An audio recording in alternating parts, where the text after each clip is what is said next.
Jangan lupa subscribe, like, and share. Assalamualaikum warahmatullahi wabarakatuh. Alhamdulillah, wassalatu wassalamu ala rasulillah Sayyidina wa maulana Muhammad ibn Abdillah wa ala alihi wa sahbihi wa man tabi'ahu wa mawala. Yang sama-sama kita hormati para alim ulama, tokoh masyarakat. Tak dapat saya sebut satu persatu. Insya Allah semua yang hadir dan mengikuti program kajian subuh ini dimuliakan Allah Subhanahu wa ta'ala. Kemarin saya sholat di salah satu masjid.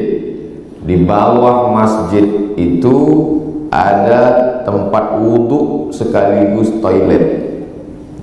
Dipermasalahkan, arsiteknya mengadu ke saya karena kata orang itu berarti itu ada WC di masjid.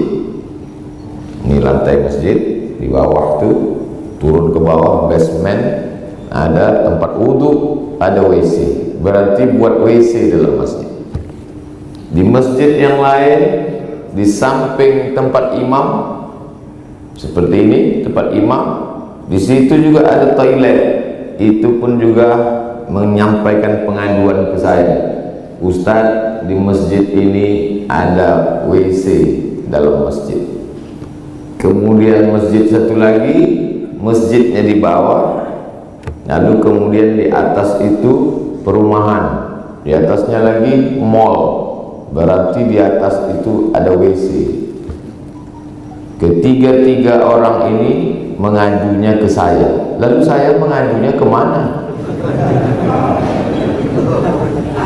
Masalah ini muncul karena kekacauan definisi tentang apa itu masjid. Karena buka kitab fikih, macam-macam definisi mereka tentang masjid. Ada yang mendefinisikan masjid itu adalah kullu segala sesuatu tahta saqfil masjid, semua yang berada di bawah atap masjid maka itu masjid. Itulah tadi yang mengatakan kencing dalam masjid, karena semua yang berada di bawah atap masjid berarti masjid. Ini atap masjid, maka ke bawah ini adalah masjid, berarti sholat di atasnya sama dengan sholat di atas WC. Maka semua orang yang buang air besar kecil di bawah berdosa sama dengan kencing dalam masjid. Meludah dalam masjid aja dosa besar, apalagi sampai kencing dalam masjid. Semua yang berada di atap masjid berarti masjid. Kalau begitu semua imam-imam, khotib-khotib, penceramah-penceramah dan umumnya, karena yang berada di samping imam ruangan itu khusus untuk khotib, imam, ustadz, penceramah, semuanya masuk neraka karena kencing dalam masjid. Maka tidak bisa mengambil satu definisi dari satu kitab ijtihad ulama tertentu, apalagi zaman itu tak sama dengan zaman sekarang.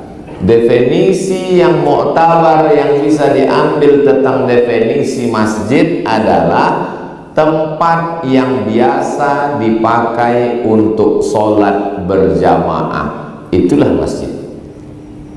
Contoh masjid kita, Baitur Rahim atau Baitur Rahman? Baitur Rahman.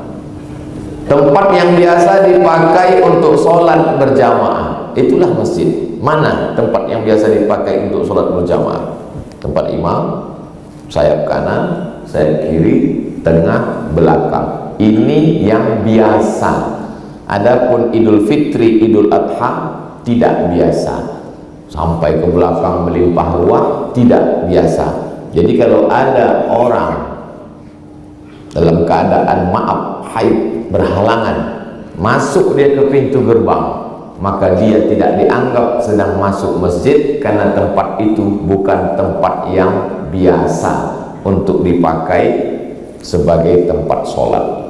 Jadi kalau definisi ini dipakai, maka selamatlah imam, khotib, penceramah yang buang air besar kecil yang ada di toilet, karena tempat itu bukan tempat yang biasa dipakai.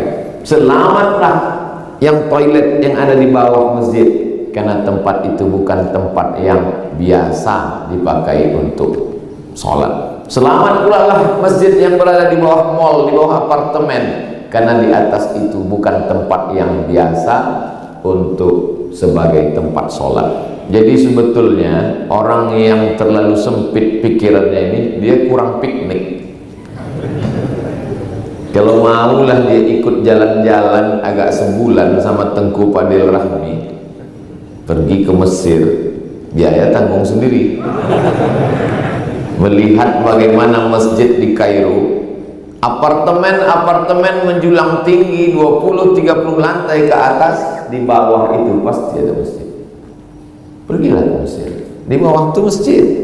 Kalau di bawah masjid itu, di atas itu berapa rumah? Satu lantai itu bisa 5 rumah, paling dikit ada 2 rumah berhadapan. Ke atas 20-40 WC ke atas. Tapi itu bukan masjid, karena yang dimaksud masjid adalah tempat yang biasa dipakai untuk sholat. Begitu juga Masjidil Haram, Masjidil Nabawi. Masjid Nabawi itu kalau kita turun ke bawah, maka di bawah itu ada tempat parkir, ada tempat wudhu, ada toilet, dan orang sholat di atas. Itu bukan tidak ada alim ulama di situ yang berijtihad. Jadi maksud saya, cobalah kita banyak membaca referensi. Oh kalau gitu Ustaz Somad banyak baca? Dah, saya tak banyak baca, cuman orang menyangka saya banyak baca. Orang husnuzon sama saya. Bapak ibu yang dimuliakan Allah, ada ibu-ibu. Saya pernah juga kadang keceplosan.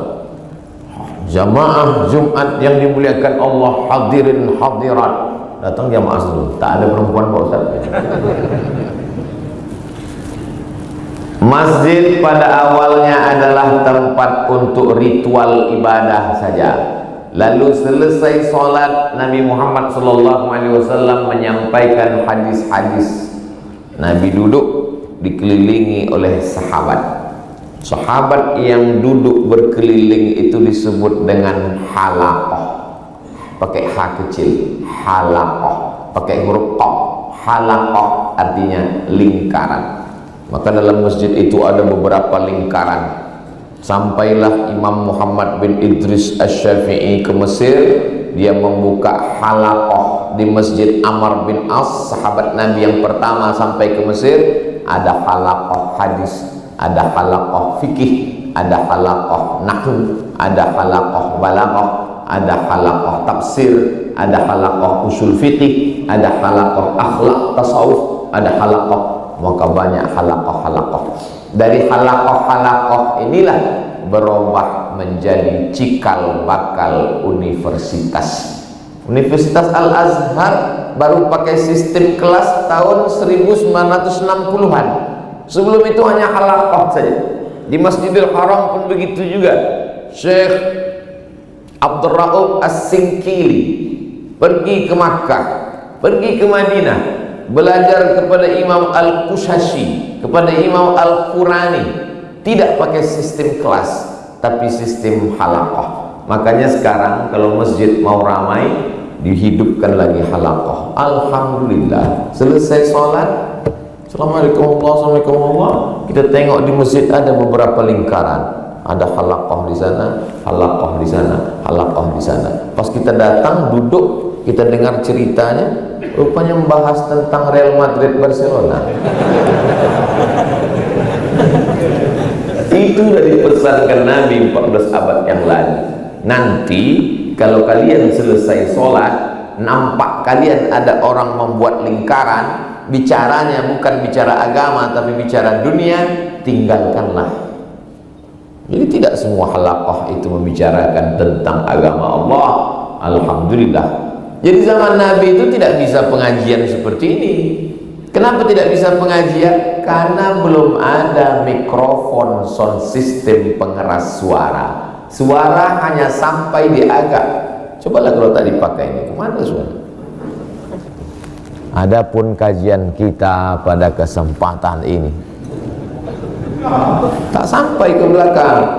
Jadi sebetulnya kajian yang menyentuh itu adalah halaqah, karena guru bisa melihat mata murid-muridnya, suaranya sampai, dan duduknya sama rendah. Orang duduk halaqah tak setinggi ini, dia duduk sama dengan murid-murid.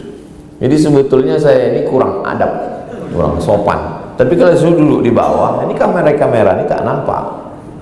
Itu maka saya duduk. Ini yang perlu saya jelaskan supaya jangan sampai nanti keluar cerita Abdul Somad itu tak ada sopan santunnya sama orang tua. Jamaah yang dimuliakan Allah Subhanahu wa taala, masjid pertama sebagai tempat ritual ibadah. Salat zuhur, salat asar, salat maghrib, salat isya, salat tahajud, salat witir, salat duha, salat istisqa. Istisqa pun keluar tanah lapang karena tak sanggup masjid menampung. Idul Fitri, Idul Adha di tanah lapang karena tak sanggup masjid menampung. Masjidnya kecil, cuman 22 meter dari mimbar Nabi, mimbar ke dinding kamar Nabi 22 meter, ke belakang 15 meter. Di samping situ ada tiang dekat dinding kamar Nabi, namanya Ustuwanatus Sarir. Sarir tempat tidur, karena di samping bawah tiang itu ada tempat tidur Nabi SAW, tempat dia iktikaf. Dia iktikaf 10 hari 10 malam, tak keluar dari masjid sampai ketika dia minta kain, pergi ke jendela tempat Aisyah, kamar tidur Sayyidatuna Aisyah.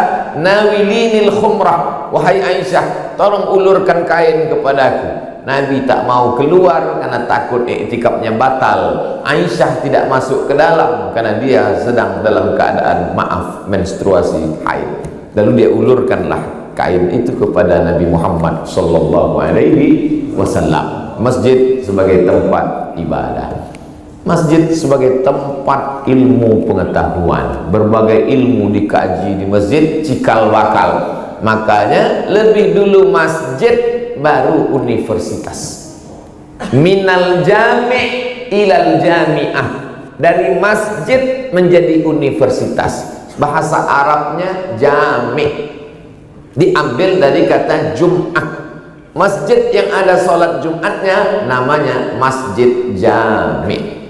Masjid yang tak ada sholat Jumatnya masjid saja, tak pakai jami'. Sampai ke tempat kita musola, surau, langgar. Makanya di Jawa orang dilanggar tak mati. Di Minangkabau surau.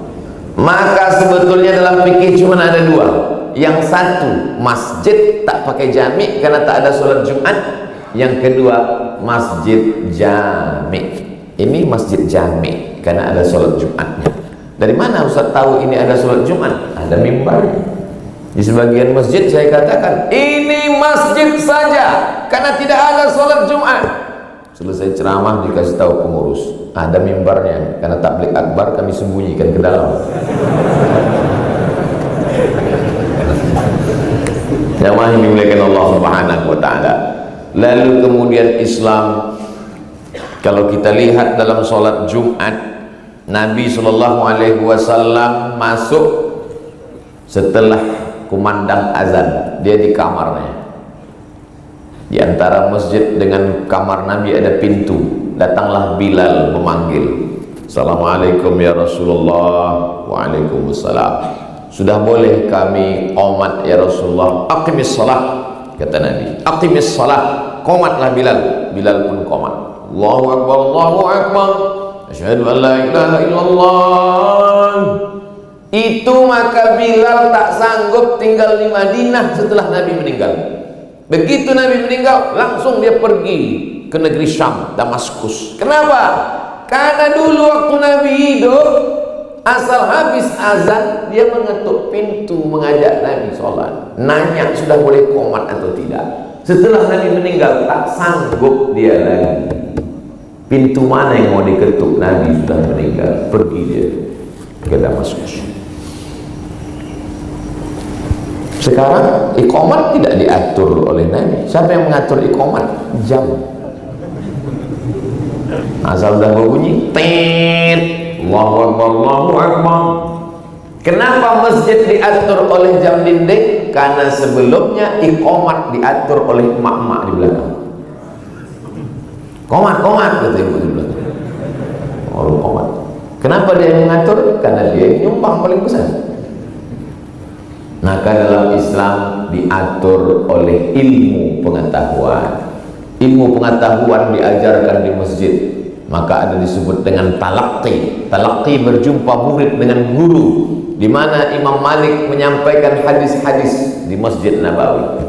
Lalu kemudian masjid juga, kalau kita lihat azan Jumat itu awalnya pada zaman Nabi sekali. Azan, Nabi naik ke atas mimbar, dikumandangkan azan.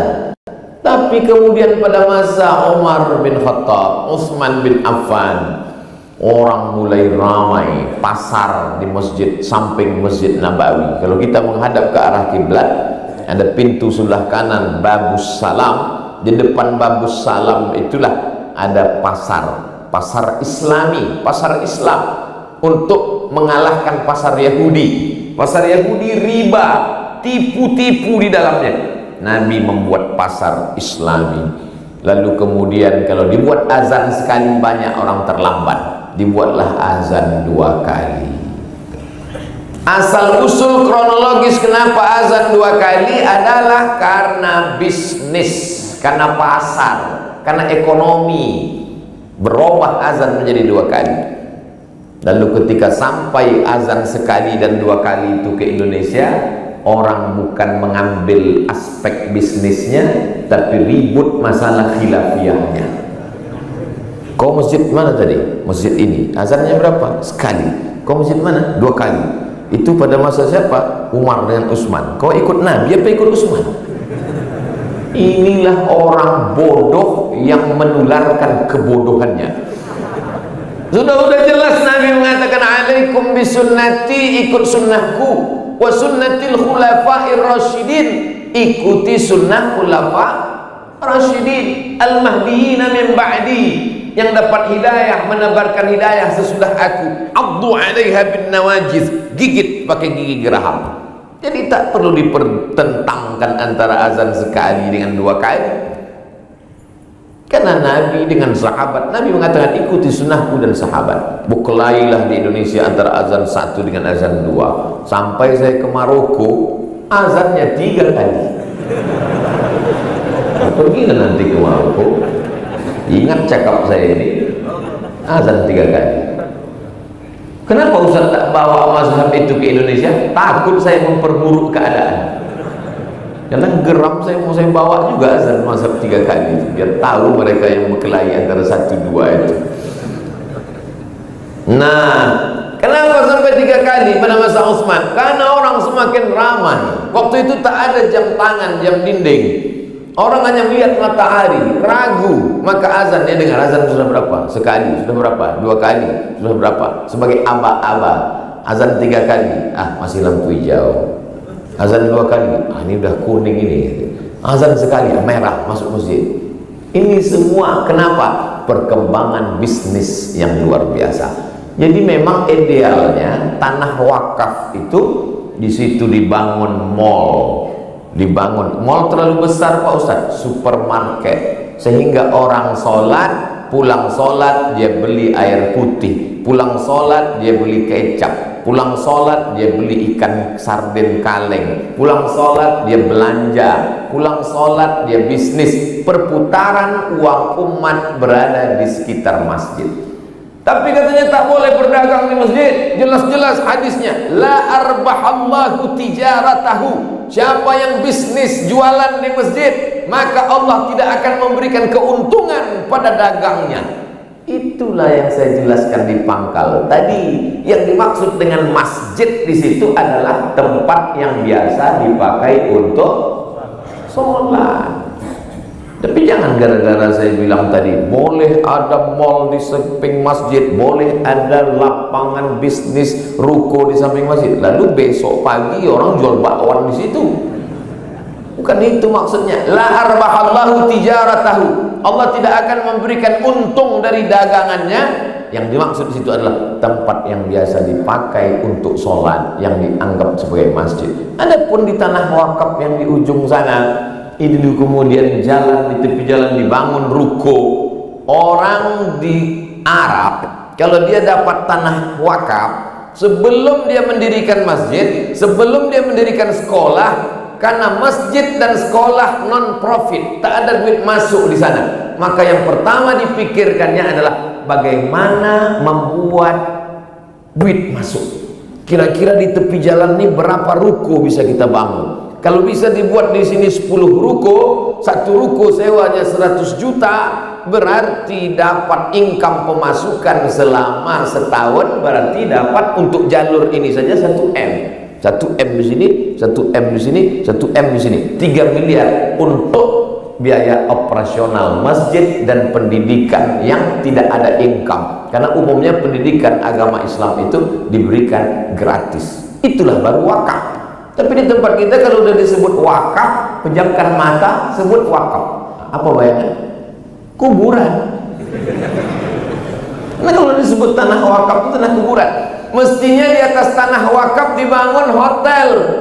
Hotelnya hotel apa? Hotel syariah. Owner hotel menyewa tanah, bagi hasil sama pengelola wakaf. Lalu orang yang wakaf, mengelola wakaf, habis tenaganya, habis otaknya, dia tak bisa kerja lain. Makannya dari mana? Pengelola wakaf mendapatkan pembagian hasil 10% dari hasil total keuntungan wakaf.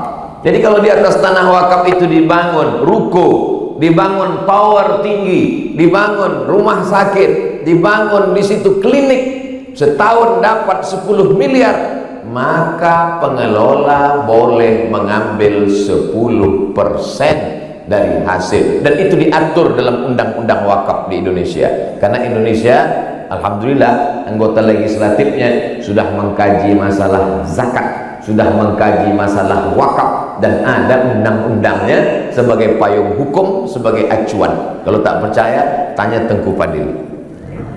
Begitu caranya supaya nanti kalau jamaah bertanya kita tak tahu, udah kita kasih tahu dari awal.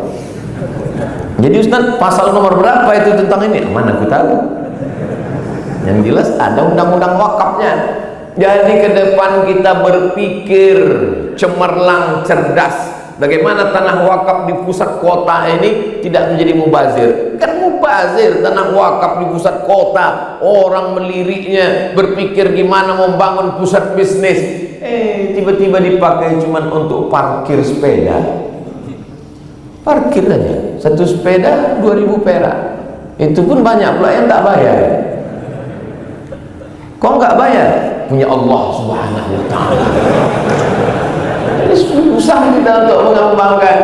Maka dibangun tower tinggi, towernya petak 4, sampai ke atas ada pula kumandang azan, sampai ke atas ada rumah makan di atas. Semakin tinggi makin mahal. Yang dibayar bukan kopinya, tapi suasana dan pemandangannya.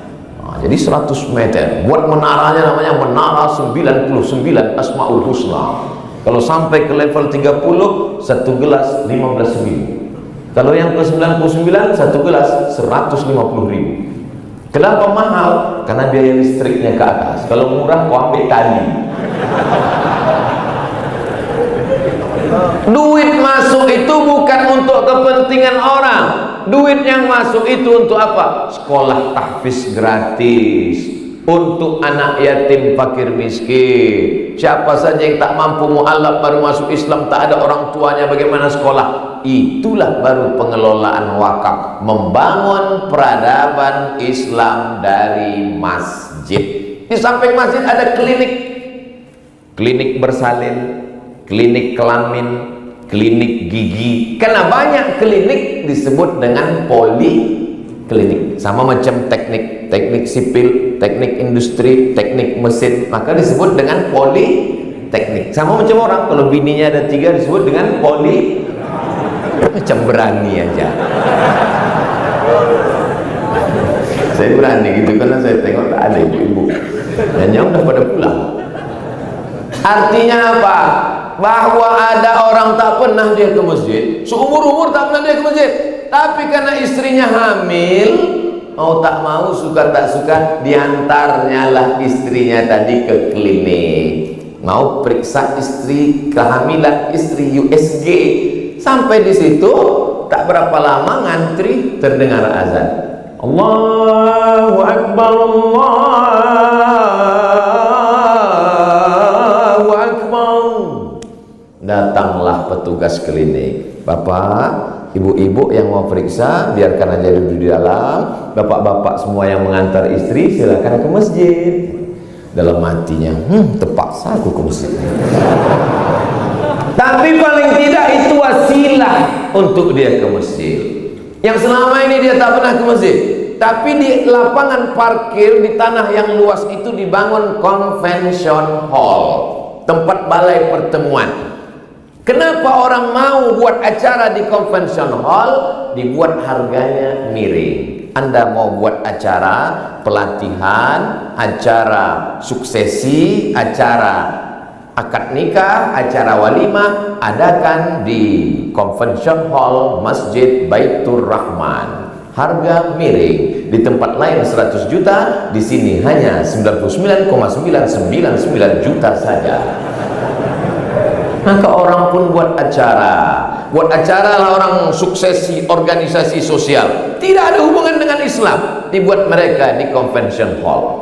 Pas setelah pembukaan kata sambutan ini segala macam, terdengar suara azan. Allahu Akbar, Allahu Akbar. Masuk suara azan itu ke dalam, karena dia di sekitar masjid. Apa kata protokol panitia? Bapak ibu sekalian, karena sudah kumandang azan, rasanya tidak etis kalau kita tidak ke masjid. Toh nanti pada akhirnya jenazah kita juga akan dibawa ke masjid, maka marilah kita ke masjid. Yang tak mau ke masjid tak apa-apa, nanti jenazahnya kami campakkan ke laut. Tentu jamaah itu semuanya ngeri juga ini katanya. Apalagi yang udah pasang-pasang cincin 3, 4 kan. Mohon maaf yang udah pasang, jangan tersinggung. Karena beberapa jamaah yang mendengar kajian saya tersinggung, tak lama sudah itu mati. Habis langsung mereka ke masjid. Jadi dakwah itu jangan dipahami hanya ceramah. Dakwah itu bukan tabligh akbar, tapi dengan membangun masjid. Kalaulah di satu kota ada masjid percontohan seperti ini, maka luar biasa. Maka ada orang menyebutnya dengan masjid, istilah masjid paripurna. Ini datang dari mana ini? Dari Nabi Muhammad sallallahu alaihi wasallam. Tunjukkan saya dalilnya, mana di samping masjid ada tempat dagang. Dulu nabi-nabi itu tidak boleh jalan di pasar. Nabi-nabi itu hanya di somah, kuil, tempat beribadah. Nabi Muhammad SAW masuk ke pasar, makanya dia diejek oleh orang-orang Yahudi. Apa ini? Nabi kok masuk pasar? Nabi itu mestinya di masjid aja. Nabi itu cuma beribadah aja. Kenapa? Nabi Muhammad tak sama dengan yang lain. Dia panglima perang, dia jihad fisabilillah, dia juga bisnis, dia juga masuk ke dalam pasar. Hadis tentang Nabi masuk pasar sahih. Nabi melihat setumpukan makanan, di luarnya kering. Jibril ngasih tahu, ya Muhammad, ya itu di dalam ada yang busuk basah. Dimasukkan Nabi tangannya ke dalam. Ya sahibat ta'am, penjual, kenapa ini yang luar kering, di dalam ini basah? Asabahul matar, kena hujan ya Rasulullah. Kalau kena hujan, kenapa kau tipu pembeli, penipu? Pembeli nampaknya ini makanan kering bagus, padahal di dalam sudah basah, kena air, busuk. Man ghasyana falaysa minna. Siapa yang menipu kami bukan golongan Muhammad sallallahu alaihi wasallam. Sekarang terjadikah seperti ini? Ya, di luar nampak duku kering, di dalam duku busuk hitam hijau. Pakai kaca pula tuh, kayak akuarium. Terbalik-balik dunia. Tukang duku pakai akuarium, tukang ikan pakai plastik. Mohon maaf juga untuk jangan tersinggung. Jadi ngeri-ngeri juga ceramah sekarang. Takutnya itu dilaporkan Asosiasi Tukang Duku Indonesia melaporkan Abdul Somad. Bahaya kita. Ini semua kenapa? Karena Nabi ingin mengajarkan umat ini jangan hanya terjebak pada ritual ibadah. Idza qudiyatis shalah, kalau salat sudah dilaksanakan, fantashiru fil ard, bertebaranlah kamu di atas muka bumi, wabtaghu min fadlillah, cari karunia Allah. Setelah selesai salat, Jangan duduk-duduk, jangan nyantai-nyantai, keluar masjid cari karunia Allah. Makanya doa masuk masjid dengan doa keluar masjid beda. Doa masuk masjid, Allahumma ftahli abwaaba rahmatik, bukakan aku pintu rahmatmu. Tapi untuk keluar masjid, Allahumma inni as'aluka min fadlik, beri aku rezekimu. Kenapa keluar masjid minta rezeki?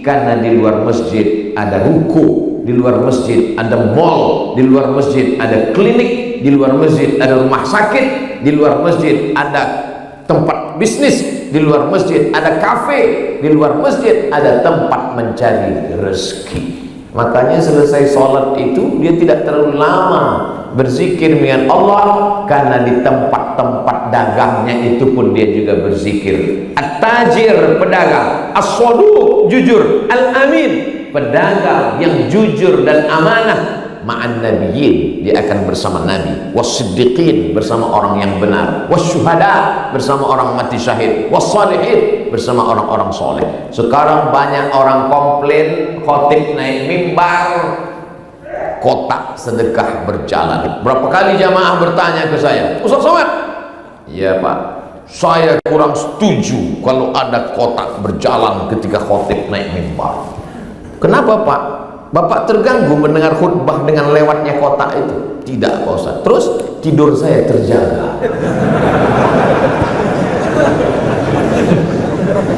Mana ada orang terganggu khotib naik mimbar kotak lewat di depan dia? Saya sampai sekarang tak terganggu.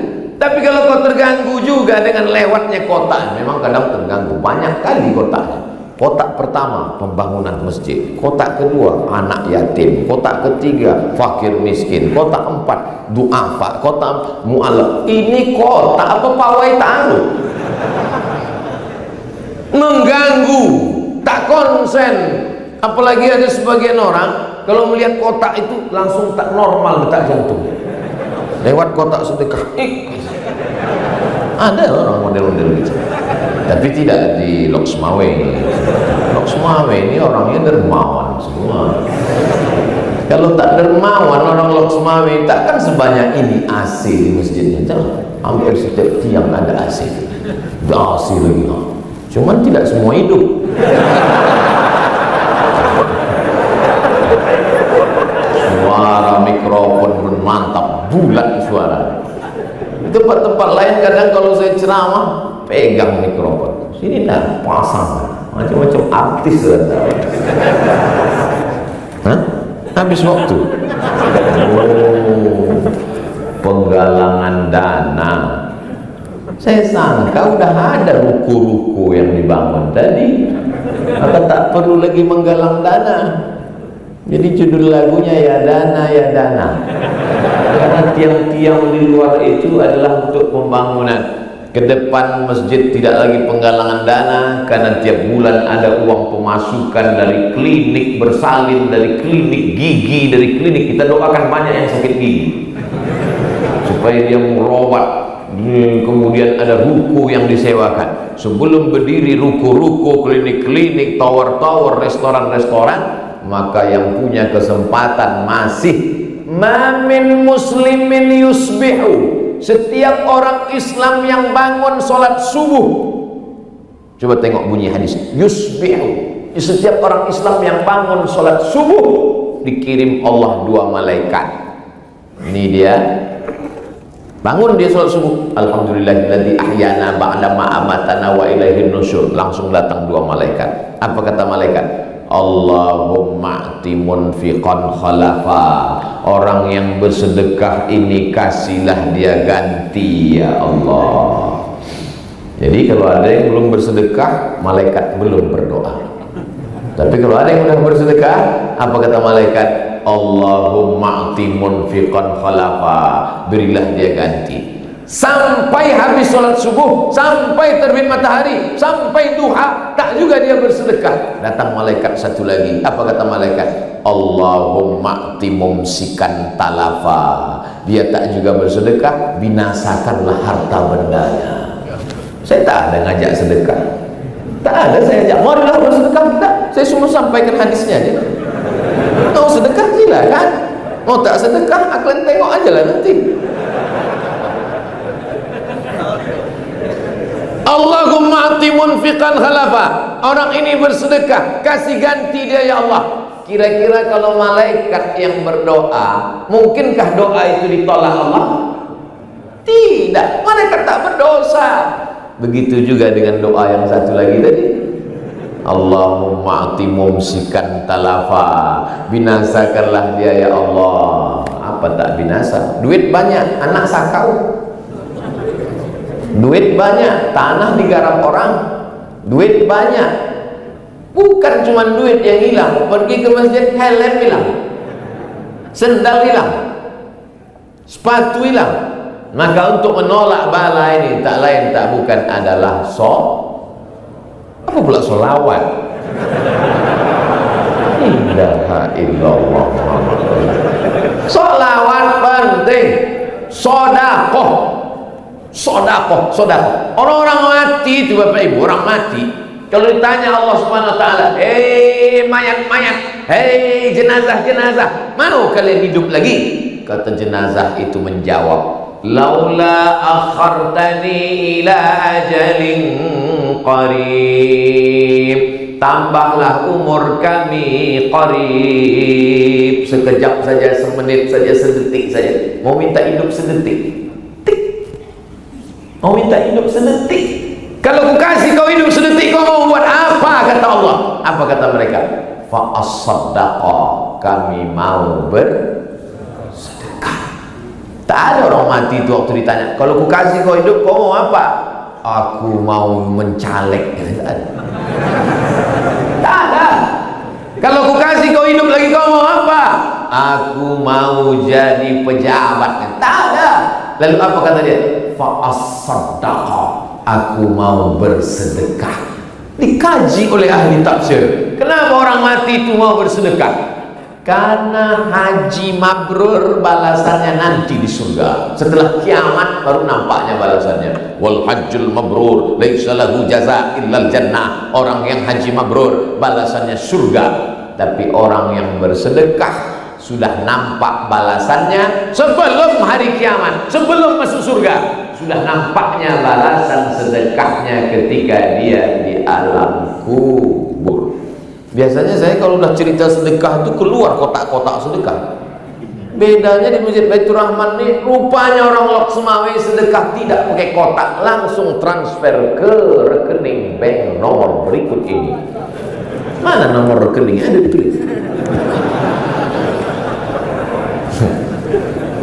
Buatkan aplikasi rekening bank Masjid Baitur Rahman Loksmawe, sehingga orang masyarakat tinggal ting nomor rekening Bank Aceh, Bank Syariah Indonesia, enter langsung. Begitu selesai enter, menangislah dia. Kenapa kau menangis? Terkenang almarhumah emak ya, terkenang almarhum ayah ya. Bukan Ustaz. Terus banyak kali nolnya tadi. Rupanya mau mentransfer 100.000 terpicit 6. Menangis, mau minta ke pengurus, malu.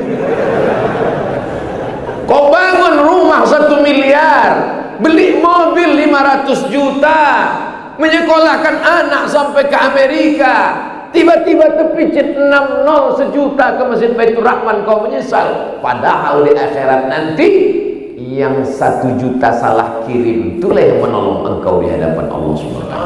Betul? Kita doakan banyak yang salah kirim. Baik ini muliakan Allah SWT.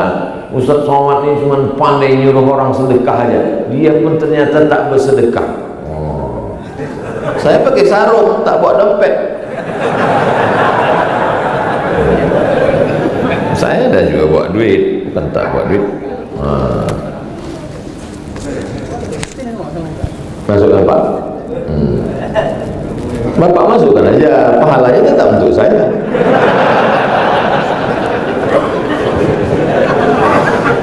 Bapak ini muliakan Allah Subhanahu wa taala.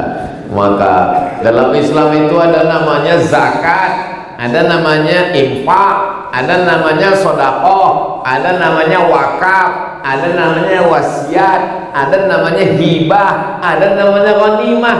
7 pintu, 7-7-nya kita isi. Alhamdulillah, saya setelah mendengar ceramah Pak Ustadz tersentuh hati saya. Terus gimana Pak Haji? Maka ruko yang ada di seberang masjid saya wakafkan untuk Masjid Baitur Rahman. Amin. Masjid mana Pak Haji? Masjid Baitur Rahman lah. Rukonya di mana? Di sebelah selatan. Oh, ruko siapa Pak? Saya pun tidak tahu ruko siapa. Mana bisa mewakafkan ruko orang? Syarat wakaf itu milkut tam, kepemilikan penuh. Tapi kalau bentuknya wasiat, pengurus masjid jangan bangga dulu. Alhamdulillah Ustaz Somad, setelah mendengar tausiah Ustaz subuh kemarin di Masjid Baitur Rahman, datanglah jamaah kita. Dia itu kemarin sakit Pak Ustaz, baru aja sehat. Lalu kemudian kata dia, aku wasiatkan ruko yang ada di seberang jalan Baitur Rahman, ku wasiatkan untuk masjid. Jangan senang dulu, karena wasiat itu artinya berpindah tangan kalau sudah mati. Begitu dia wasiatkan, tak mati-mati. Pengurus pun susah mendengar berita. Apa kabar Pak Haji? Tanya istrinya. Sehat Pak. Astagfirullah. Kapan lagi kita dapat? Ini kan deh. Itu beda wasiat sama hibah. Tapi kalau hibah, itu ruko yang ada di seberang aku hibahkan, langsung beralih pindah tangan, bawa ke kantor Badan Pertanahan Nasional BPN, lalu kemudian dirobahlah. Saya sudah ke kantor Kanwil BPN, kata Pak Kanwil BPN, ada skala prioritas untuk wakaf 2. Yang pertama, tidak nunggu ngantri. Kalau Masjid Baitur Rahman mau mengurus tanah wakaf, pengurusan suratnya tidak pakai nomor antrian, langsung masuk ke depan. Yang kedua, pengurusannya gratis. Dulu saya ceramah lah di masjid raya paling tua di kota Pekanbaru, dibangun tahun 1762 oleh Sultan Abdul Jalil. Pas sedang ceramah malam habis isya, datanglah beberapa orang. Bapak dari mana? Kami dari kantor Kanwil Badan Pertanahan Nasional. Ada apa Bapak malam-malam datang ramai-ramai? Malam ini adalah ulang tahun BPN, maka semua pegawai BPN saya ajak ke masjid Pak Ustadz. Saya mau kasih tahu kepada pegawai, merayakan ulang tahun bukan dengan nyanyi-nyanyi, bukan dengan musik-musik, bukan dengan ketawa, tapi kita isi dengan pengajian. Mantap nih Pak Kanwil. Iya. Bapak dari mana? Saya dari Aceh Pak Ustadz. Begitu rupanya orang Aceh ulang tahun. Bawa ke pengajian. Udah lama, udah sekitar 6-7 tahun yang lalu. Sekarang tadi mana Bapak tuh? Tapi kenangan itu berkesan ke saya. Kenapa? Dibawanya pegawai-pegawai pertanahan. Begitu dibawanya, dia kasih tahu ini pegawai. Oh, saya gas lah cerita tanah. Kita diciptakan dari tanah, hidup di atas tanah, menjadi pegawai BPN mengurus tanah, akan mati ke dalam tanah, dimakan cacing tanah. Wow, saya gitu, saya paling pantang kalau dikasih tahu. Apa itu yang dimuliakan Allah Subhanahu wa Ta'ala? Makanya kalau ada jabatan, ada kekuasaan, dipakailah menolong. Diingat orang kita sampai mati. Nah, mungkin tak ingat, tapi kenangan bagaimana dia memakai kekuasaannya itu, membawa anak-anak buahnya, mengingatkan. Sejak itu apa kata dia? Malam itu sebelum instruksi negara tentang gratis ngurus, Bapak Ibu pengurus masjid sekota Pekanbaru, siapa saja yang mau mengurus tanah masjidnya gratis. Sekarang inilah baru ada aturan gratis. Ini nampaknya lampu sudah dimatikan karena listrik mahal, masjid tak sanggup lagi membayar. Jamaah ini enggak, Ustaz Somad mungkin merasakan masjid ini hebat. Masjid Baitur Rahman Banda Aceh wakaf sedekah infak Jumatnya saja 20 juta ya. Udah 2 mati. 20 juta. Saya tadi tausiah kan jam 6, berarti selesainya jam 7, artinya waktu belum habis lagi. Saya di mana-mana kan 60 menit sesuai yang tertulis di botol Aini Kuah. Minumlah Aini Kuah, produk umat Islam, membangkitkan ekonomi umat. Itu bangga saya kalau bicara di Aceh. Minumnya produk umat, masjidnya 1 Jumat 20 juta, banknya bank syariah. Tenang di Aceh, cuman tantangannya tidak begitu kuat. Ustadz-ustadz kalau ceramah cuman di Aceh itu masuk surganya ya kaki 5 lah. Karena tantangannya tak kuat. Apalah tantangan berdakwah di Aceh?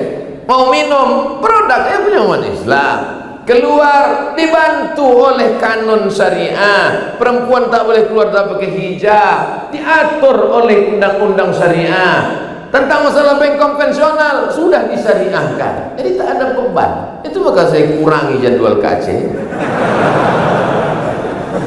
Tapi kalau tempat lain saya bicara tentang berpindah dari konvensional ke syariah. Mari pakai produk umat Islam, jangan lagi beli ini. Belum tentu dia kalau untung dia bantu umat Islam, belum tentu dia akan menolong agama Allah. Maka orang pun menyumpah saya, maki-maki, sumpah serapah. Bagus, makin cepat saya masuk surga.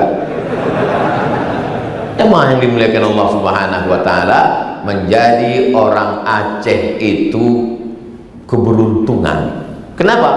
Karena semuanya serba syariah. Tapi menjadi orang Aceh juga tanggung jawabnya besar.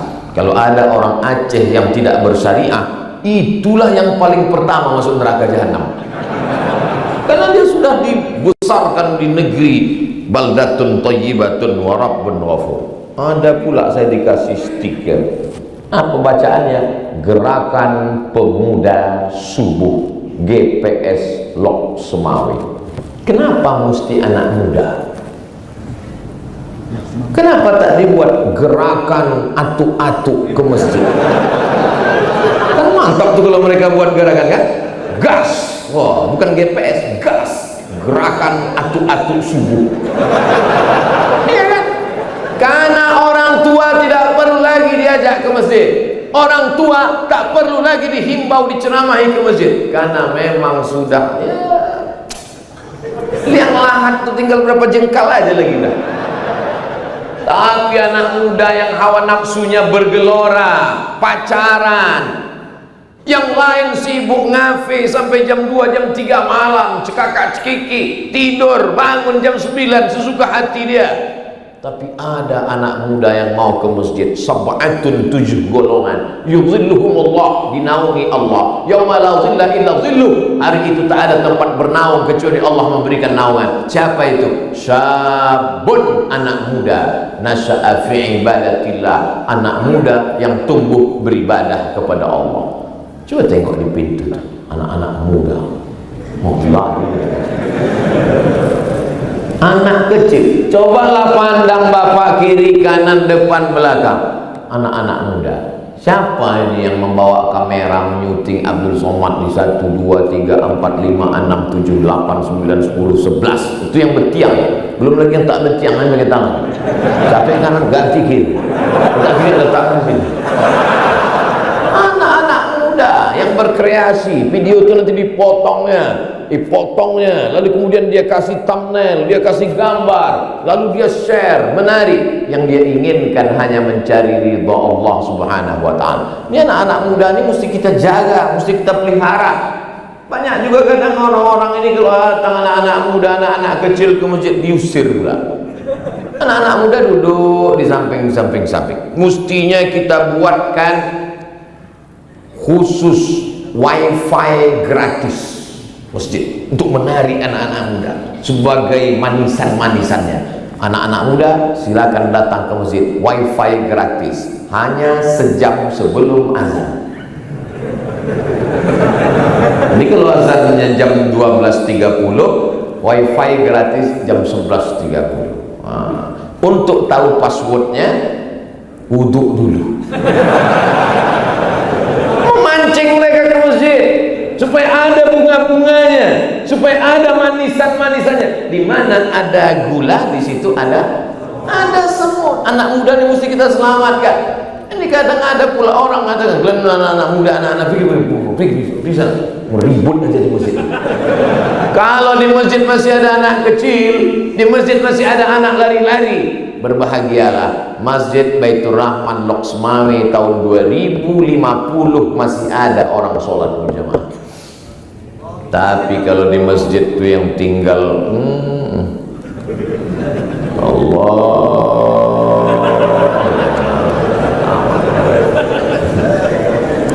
Tadi azan itu kan semangat kita dengan as-salatu khairum minan naum. Ini kadang dibaikkan as-salatu khairum minan naum. Bukan mikrofon rusak. Tapi kunci dari segalanya, bisnisnya, anak mudanya, malnya, sewa rukonya, wakafnya, itu dibangun dengan ilmu pengetahuan. Makanya ayat yang pertama turun adalah iqra, bukan sallu, salatlah, tidak, sumu, puasalah, tidak, tapi iqra, bacalah. Dengan membaca, dengan punya pengetahuan, berubah mindset, main otak, settingan, susunan otak kita berubah tentang kehidupan. Maka di sini dibangun namanya Markaz As-Saqafi. Markaz artinya center, pusat. Saqafi artinya ilmu pengetahuan peradaban Islam. Maka di sini dibangun Markaz As-Saqafi, dan direkturnya senior saya, kakak kelas saya, di atas saya waktu di Al-Azhar Mesir, Al-Mukarram Dr. Damanhur. Jadi yang di bawah ini senior saya semua nih. Tengku Fadil Rahmi senior saya 2 tahun, Tengku Damanhur senior saya. Inilah kesempatan saya bicara di atas senior saya. Jamaah ini dimuliakan Allah SWT. Ada juga adik-adik saya dari Ikatan Alumni Timur Tengah. Itu semua kami berkolaborasi. Jadi yang membawa saya ke Aceh ini mereka. Tahu mereka ada adik mereka namanya Abdul Somad, mereka bawa saya ke Aceh berkeliling. Tadi malam ditanya sama Pak Kapolres sama Pak Danrem. Pak Danrem apa Pak Dandim? Pak Dandim. Ustadz, berapa kali sudah ke Aceh?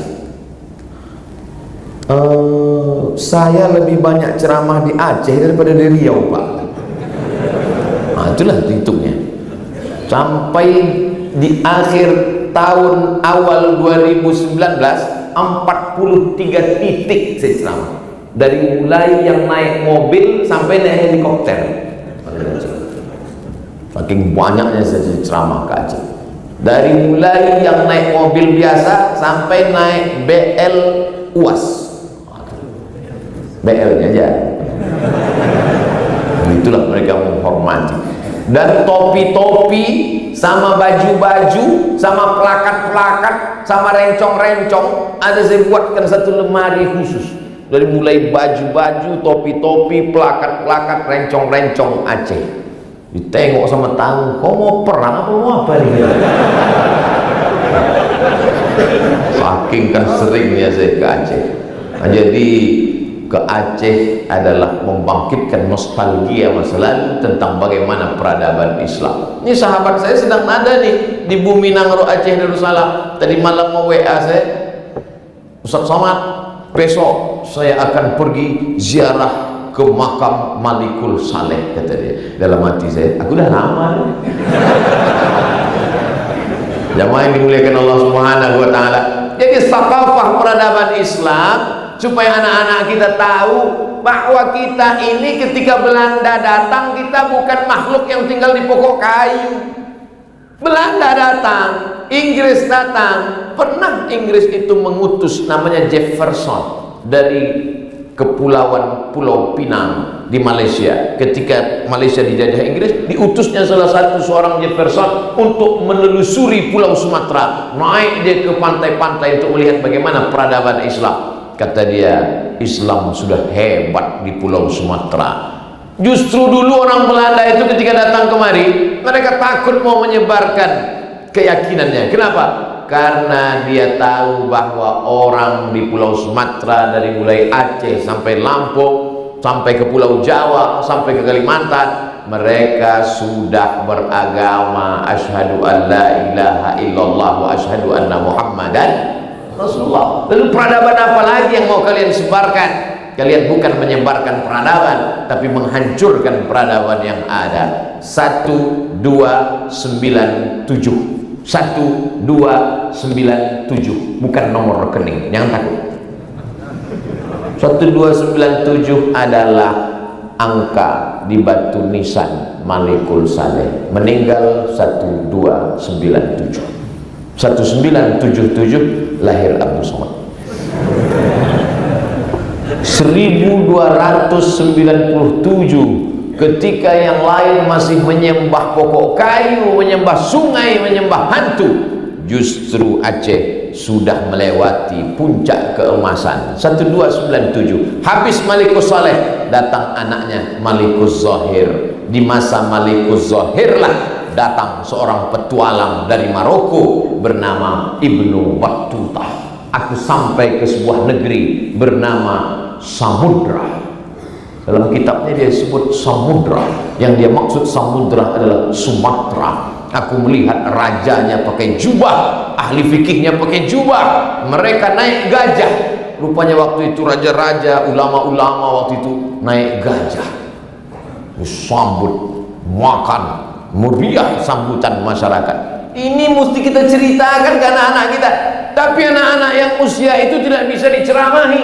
Lalu bagaimana?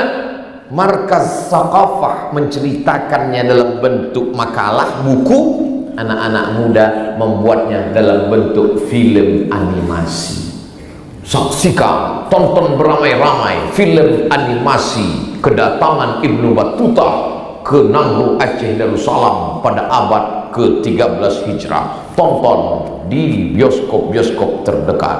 Nonton bareng bersama UAS. Ditunggu kreativitas anak muda melalui Markas Saqafah Islamiyah dari Masjid Baitur Rahman, sesuai dengan usia masing-masing. Yang tua-tua pakai ceramah, yang seminar di kampus, yang anak muda pakai film animasi. Anak muda itu kalau dipakai anak-anak ke animasi, semangat dia. Gak bisa anak-anak kita ajak sholat, ya ayyuhalladzina amanu, sholat. Anak-anak itu tidak bisa kita ajak pakai sholat. Tontonkan aja film animasi. Kau sholat nah, tengok filmnya. Imamnya Batman, makmumnya Superman, muazzinnya Naruto. Itu mak yang di belakang yang pakai jilbab kok hitam itu mukenanya, itu Catwoman.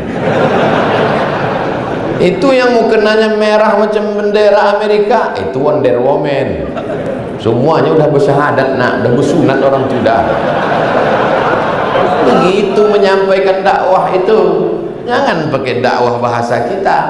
Masuk jam 7, 60 menit kita bersama. Tujuannya adalah bagaimana kita membangun peradaban Islam berawal dari masjid. Ala hadhihi niyah al-Fatihah.